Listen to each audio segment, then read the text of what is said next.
Menurut Ludwig, batas bahasamu adalah batas duniamu. Dan ini adalah ceritaku bagaimana bahasa bisa menjadi penghalang dalam caraku untuk mengetahui dunia.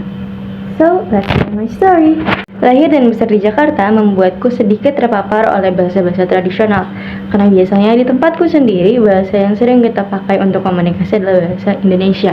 Mungkin selain bahasa Indonesia adalah bahasa Inggris, karena itu adalah international language. Tapi untuk pribadiku, aku jarang sekali mendengarkan untuk seseorang berbicara dari bahasa daerahnya. Lalu pernah suatu saat aku pergi ke rumah almarhum kakekku di Subang, Jawa Barat. Nah, pada saat itu aku sangat amat kaget karena mostly bahasa yang mereka gunakan adalah bahasa Sunda. Dan aku sama sekali tidak mengetahui apapun tentang bahasa Sunda.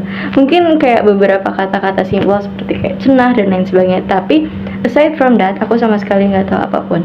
Dan jujur waktu pertama kali ngedenger kayak orang-orang berbicara, aku agak yang kayak pusing and I really want to enjoy the conversation.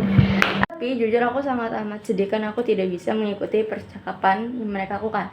Sampai akhirnya cara aku untuk bisa mengatasi hal itu adalah minta tolong kepada saudaraku yang umurnya tidak begitu beda denganku untuk menjelaskan apa sih conversation, apa sih percakapan yang sedang terjadi.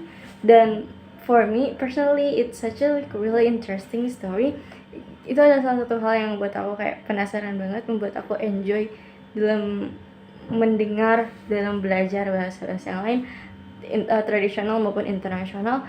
Dan aku harap kedepannya aku bisa menjadi seseorang yang paham dengan berbagai bahasa. Tapi selain dari minta tolong kepada kakakku juga, I think I can really a bit understand the conversation based on apa yang mereka lakukan dengan body language mereka. Kayak misalnya ada ngangguk, ada gini, terus mungkin kayak mereka sedikit berbisik, sedikit menunjuk ke orang lain. Dan based on that gesture, I can pretty tell about what the story is going on.